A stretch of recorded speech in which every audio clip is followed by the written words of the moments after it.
Assalamualaikum warahmatullahi wabarakatuh. Perkenalkan, nama saya Ferry Ragil Saputra, NIM 2892050099, semester 5, Prodi Manajemen, Fakultas Ekonomi Bisnis di Universitas Pancasakti Bekasi.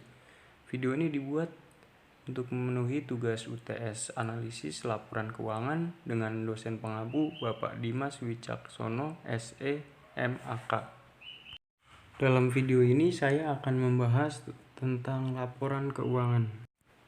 Definisi laporan keuangan. Laporan keuangan merupakan suatu informasi yang menggambarkan kondisi keuangan suatu perusahaan, di mana informasi tersebut dapat dijadikan sebagai gambaran kinerja keuangan suatu perusahaan.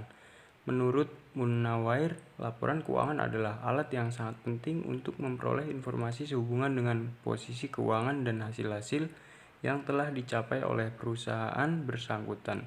Dengan begitu, laporan keuangan diharapkan akan membantu para pengguna atau user untuk membuat keputusan ekonomi yang bersifat finansial. Laporan keuangan dan pengaruhnya bagi perusahaan.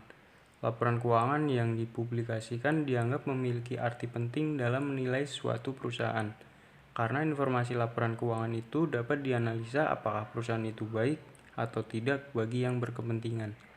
Pada setiap perusahaan di bagian keuangan memegang peranan penting dalam menentukan arah perencanaan perusahaan. Oleh karena itu, bagian keuangan harus berfungsi secara baik, sehingga pihak-pihak yang membutuhkan akan dapat memperoleh laporan keuangan tersebut dan membantunya dalam proses pengambilan keputusan sesuai dengan yang diharapkan. Dalam analisis informasi keuangan, setiap aktivitas bisnis harus dianalisis secara mendalam baik oleh manajemen maupun oleh pihak-pihak yang berkepentingan dengan perusahaan yang bersangkutan. Kegunaan laporan keuangan. Laporan keuangan sangat berguna untuk melihat kondisi suatu perusahaan, baik kondisi pada saat ini maupun dijadikan sebagai alat untuk memprediksi kondisi di masa yang akan datang atau forecast analyzing. Berikut ini adalah tujuan dari laporan keuangan.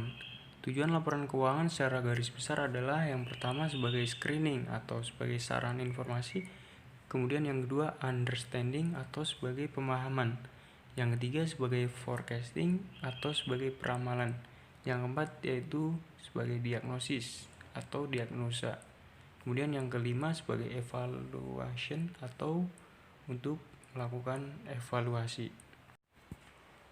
Berikut ini adalah 4 karakteristik utama dari laporan keuangan yang harus dipenuhi, antara lain: yang pertama, informasi itu harus bermanfaat dan dipahami. Kemudian, informasi harus relevan dengan pengambilan keputusan. Kemudian, sebagai informasi yang disajikan harus handal dan dapat dipercaya. Dan yang terakhir yaitu informasinya harus memiliki sifat daya banding. Kualitas dan keterbatasan laporan keuangan. Seluruh informasi yang diperoleh dan bersumber dari laporan keuangan pada kenyataannya selalu saja terdapat kelemahan, dan kelemahan tersebut dianggap sebagai bentuk keterbatasan informasi yang tersaji dalam laporan keuangan tersebut. Oleh karena itu, bagi pihak pengguna laporan keuangan harus memahami dan menyadari dengan benar setiap keterbatasan tersebut sebagai sebuah realita yang tidak bisa dipungkiri. Walaupun dalam kenyataannya, setiap akuntan selalu berusaha memberikan informasi yang maksimal, termasuk menempatkan catatan kaki atau footnotes sebagai pendukung informasi. Demikianlah materi tentang laporan keuangan yang dapat saya sampaikan. Jika banyak kesalahan, mohon dimaafkan. Atas perhatiannya saya ucapkan banyak terima kasih. Saya tutup. Wassalamualaikum warahmatullahi wabarakatuh.